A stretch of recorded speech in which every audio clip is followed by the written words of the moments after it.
नमस्कार, स्वागत है आपका लॉ सिंप्लीफाइड में।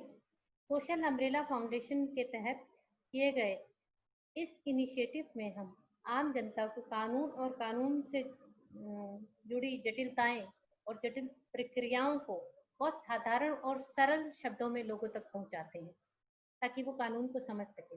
पर कभी-कभी परिस्थिति ऐसी आती है कि वकील भी कानून को नहीं समझ पाते हैं।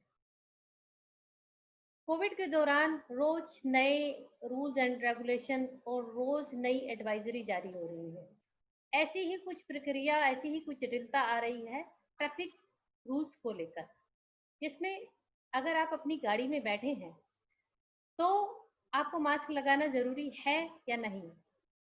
जैसा कि बोला गया है कि मास्क लगाना पब्लिक प्लेस पर बहुत जरूरी है, तो क्या आपकी गाड़ी वो आपका प्राइवेट प्लेस है या पब्लिक प्लेस है? ऐसे ही एक फैमिली गाड़ी में जा रही थी और फैमिली के 4 लोग बैठे हुए थे और उनका चालान कट गया। अब वो बहस करने लगे कि गाड़ी हमारी है, हम एक परिवार के लोग हैं, घर में भी तो हम लोग मास्क नहीं लगाते हैं, तो हम कार में क्यों लगाएं?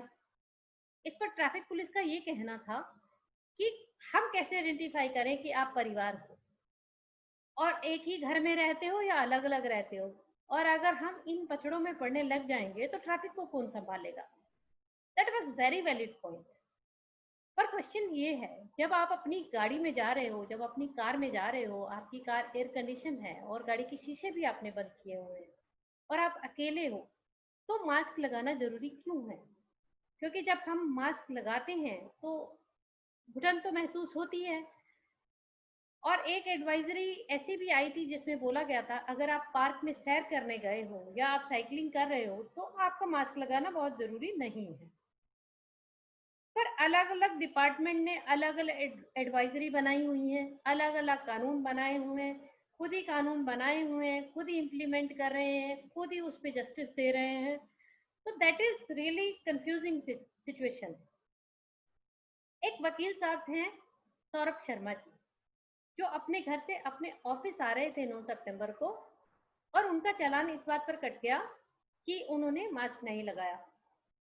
उनके जब वो गाड़ी में बैठे हुए थे तो उनकी फोटो खींची गई।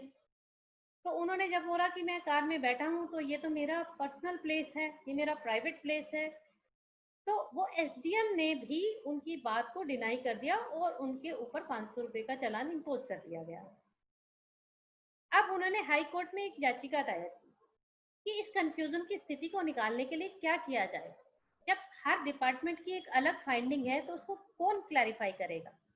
इसमें ना केवल उन्होंने अपने 500 रुपए वापस मांगे हैं जो उन्होंने पेनल्टी के तौर पर दिए थे, बल्कि 10 लाख का कंपनसेशन और मांगा है।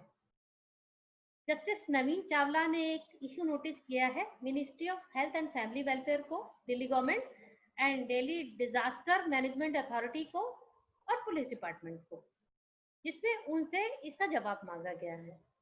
जिसमें हेल्थ मिनिस्ट्री के जो रिप्रेजेंटेटिव थे उन्होंने बोला है कि let me clarify what is the rules and regulation. तो वही कंफ्यूजन की स्थिति है, जब किसी को मालूम ही नहीं है कि कानून क्या है तो क्यों धड़ल्ले से चालान काटे जा रहे हैं।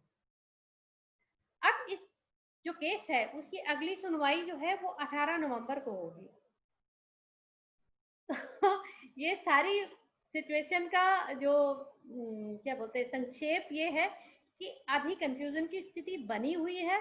आप अपना मास्क लगाए रखें, खुद को और अपनी जेब को बचाए रखें, और जैसे ही कोई भी नई फाइंडिंग आती है या कोई रेगुलेशन आता है तो हम आपको ज़रूर बताएंगे।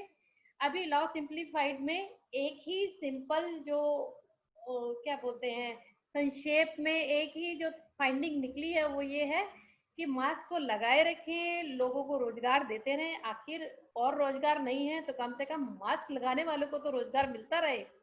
तो जब भी इसको लेकर कोई जजमेंट आती है तो हम आपको ज़रूर बताएंगे।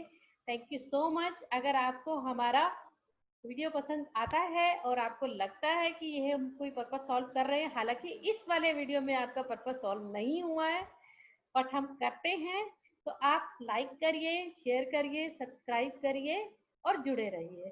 Thank you so much.